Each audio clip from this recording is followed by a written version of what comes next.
Ever catch yourself humming a tune that feels like the soundtrack to the end of the world, but in a weirdly catchy way?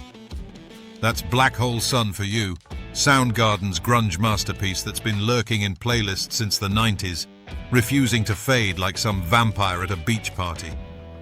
It's got that eerie pull, doesn't it? The kind that makes you wonder if Chris Cornell was channeling some cosmic joke or just nursing a killer hangover.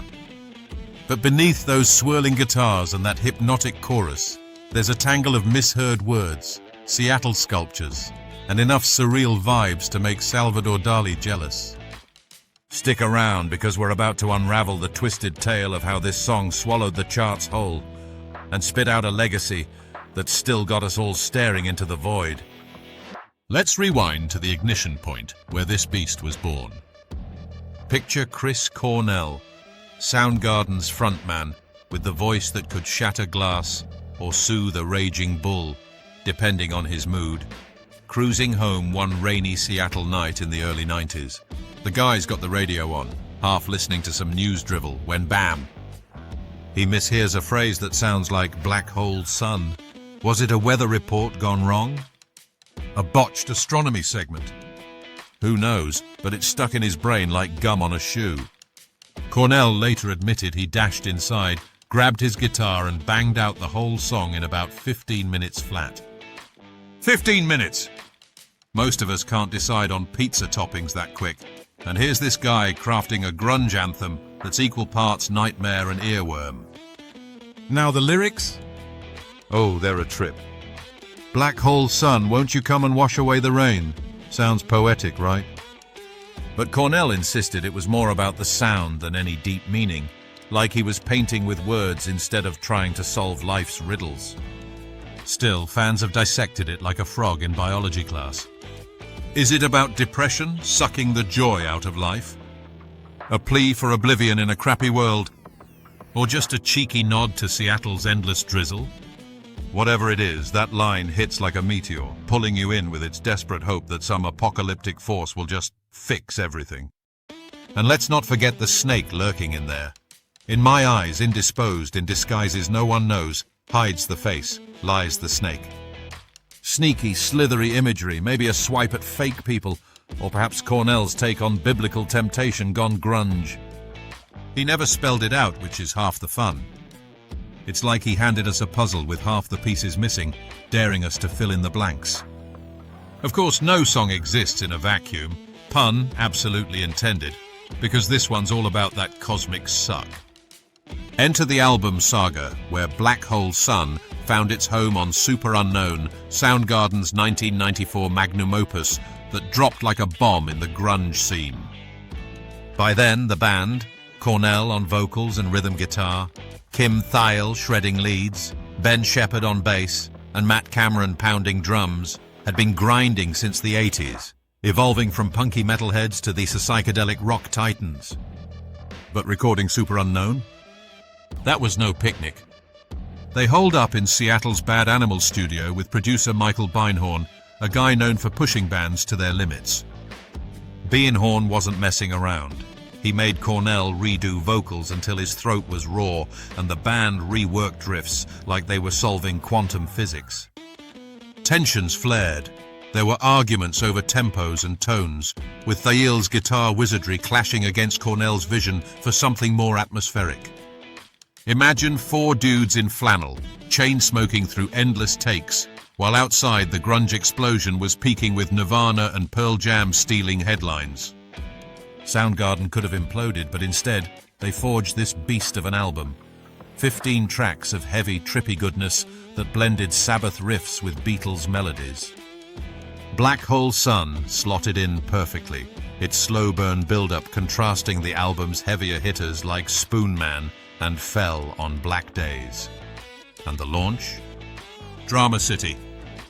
A&M Records pushed it as the 3rd single in May '94, but radio was hesitant at first.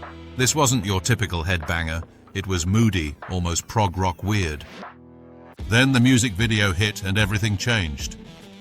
Directed by Howard Greenhalgh, it's this fever dream of suburbia gone mad, Smiling faces stretch like taffy, lawns catch fire, and everyone gets hoovered up by a swirling vortex in the sky.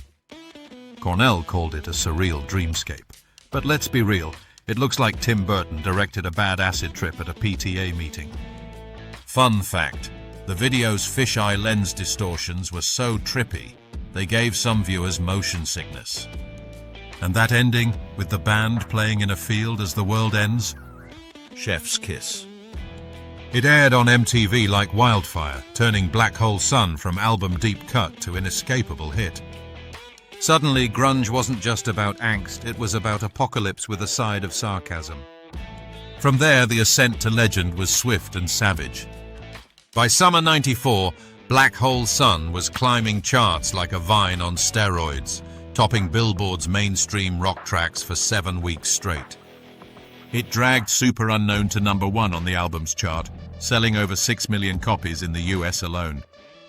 Grammy nods followed. Best hard rock performance for the song, plus wins for the album's packaging. Because nothing says rock immortality like a killer cover art of inverted forests and cosmic swirls. Soundgarden toured relentlessly, headlining Lollapalooza in '96, where Cornell belted it out under actual stormy skies as if the weather gods were in on the joke. But here's where it gets wacky. The song's ripple effects on culture were bonkers. It popped up in movies like The Basketball Diaries, soundtracking Leo DiCaprio's Downward Spiral, and even in video games. Remember blasting zombies to it in Rock Band? And the tributes? Endless. Peter Frampton did a twangy cover that sounds like the song wandered into a jazz bar by mistake. Norah Jones turned it into a lounge lullaby, proving even apocalypse can go smooth. Hell, there was that time in 2014 when a solar eclipse happened, and fans blasted it like it was prophecy fulfilled. But the quirkiest bit, that Seattle connection runs deep. The band's name comes from the Soundgarden sculpture in Magnuson Park, a wind-activated art piece that howls like ghosts. And Black Hole Sun? Rumors swirled it was inspired by Isamu Noguchi's Black Sun sculpture on Capitol Hill, this massive granite donut staring out like a void.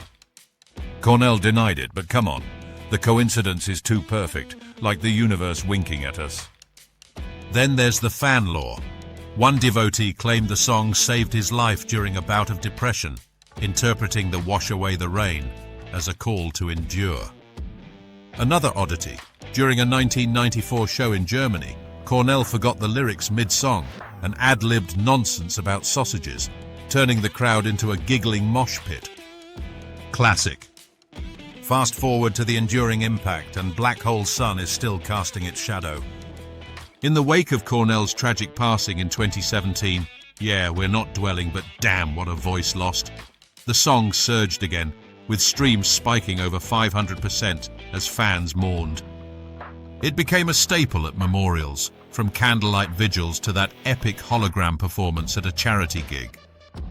Culturally, it's infiltrated everything, sampled in hip-hop tracks, parodied on The Simpsons, where Homer dreams of a donut black hole. Talk about full circle. And the meaning debates rage on.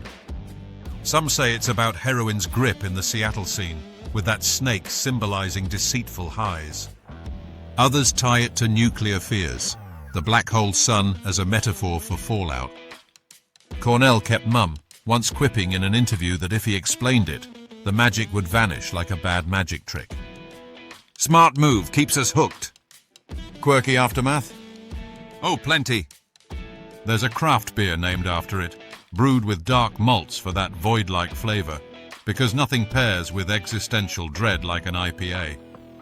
And in 2020, during the pandemic, folks on TikTok recreated the video's melting faces with filters, turning isolation boredom into viral gold. Even astronomers nod to it.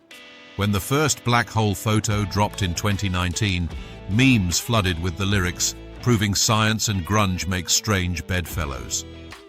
Soundgarden's influence lingers too. Bands like Foo Fighters and Queens of the Stone Age cite them as gods, with Black Hole Sun as the holy grail of atmospheric rock. It's not just a song, It's a cultural black hole, sucking in generations and refusing to let go. So there you have it, folks, the wild, wacky ride of Black Hole Sun, from a misheard mutter to a grunge Goliath. Soundgarden didn't just write a hit, they crafted a sonic enigma that still got us pondering the abyss with a smirk. If this tale sucked you in, see what I did there? Smash that like button, subscribe for more rock lore that bites back, and drop a comment. What's your wildest theory on those lyrics? Until next time, keep your eyes on the sky, or it might just swallow you whole.